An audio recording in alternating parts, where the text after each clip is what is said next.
Good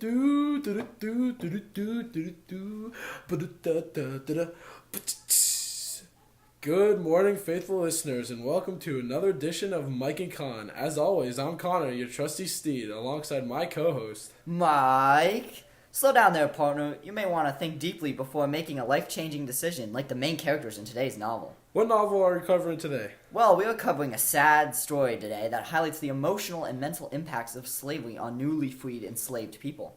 What book is that? We went over this. Remember, it's Beloved by Toni Morrison. Won a bunch of awards. Oh, that's right. Today's novel is Beloved, and we will be breaking down some of its major themes, motifs, and symbols. We have a lot to cover in this episode, so let's dive right into the main themes. Mike, what's first? Well, as all of you who know the book, slavery plays a huge part in the dehumanization of some of the characters and the destruction of identities.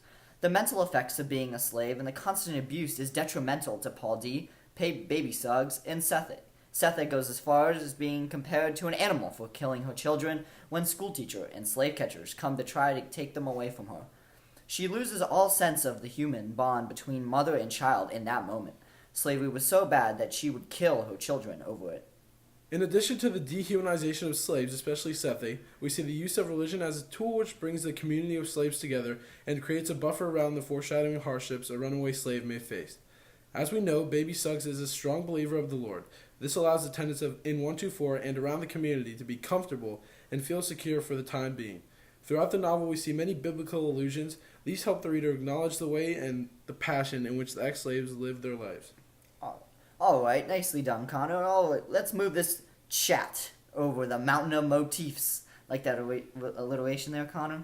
Absolutely hilarious, Mike. Casper, Hamlet's father. Christmas past. Do you see the connection? If you said they are all ghosts, then you, my fellow classmate, would be correct. Ghosts are used in the novel to enhance the supernatural dimensions of the events in the book. Because the characters in 124 believe the supernatural or choose to accept it, their actions are based upon what they believe and understand to be the real world. We can compare the school teacher's use of the empirical science to the supernatural events in 124 to get a good understanding and comparison of the ideals and societal values each person in the community holds. Preach, Connor, preach.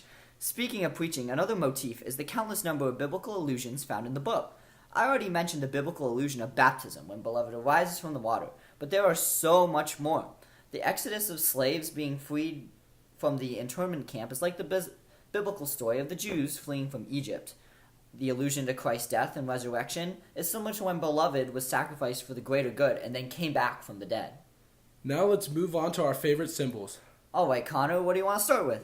Let's see. I like the symbol for donuts and the symbol for winky face and the symbol for poop. Oh, brother. No, Connor. Those are emojis. I'm talking about symbols in Beloved, the book we were talking about. Oh, sorry. Yeah.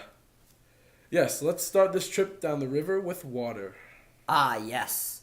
Water plays a crucial part in this story, starting with how Beloved reappears coming out of the water into 124. Water here is like a baptism in different religions. Beloved is reborn by coming out of the water like in baptism, when you are reborn, when you are absolved from all your original sin and you are welcomed into the world. Water here gives Beloved a second chance at life. It's also a second chance for Paul D. and the Chain Gang.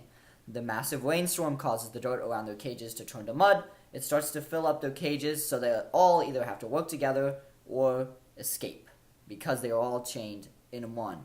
The rain allows all men to escape by crawling under the cages through the mud. This gives all men a second chance at life and allows them to be reborn when they are faced with death. Now, here, their second chance is to keep living, running away from slavery, which is much different than Beloved. Dang, that's a lot of chit-chat, and all this talk of water reminds me of our sponsor, Gebler Springs, the finest, cleanest water from Gebler Springs. While we're on the topic of nature, let's also bring up the very important symbol of the tree. We see the tree used in various places of the novel, mainly for favorable representations. Denver has her emerald closet in which she finds solitude. The trees around 124 mask the demons found inside, and Paul D uses the flowering trees to find passage to the north as he tries to escape to freedom. The element of the tree allows the characters to find comfort during a time of unrest in the south and north. While they represent joyful thoughts for the most part, the trees also connect the reader with the darker sides of humanity. When we see the lynchings at Sweet Home, as well as the death of Sixo, the trees are used to display deeper meanings of life. not all of them being light. Now let's take a break from all this beloved talk to pay tribute to our sponsors. Who we got, Mike? Alright, Connor, today's podcast is sponsored by Geb Notes. Are you failing AP Lit? Do you need not read the books you are assigned in school because you find them boring? Or your teacher assigns you too much reading to do in one night? Well, I got the solution for you. Look no further. Introducing Geb Notes, the quick, fast, and easy way to get A's on your reading quizzes without reading the book. This product is teacher approved by Mrs. Gebler. Back to you, Connor. Excellent work, Michael. Ladies and gentlemen, that will be all for today. Thank you for joining us on Mike and Con. We'll be back next week. Adios.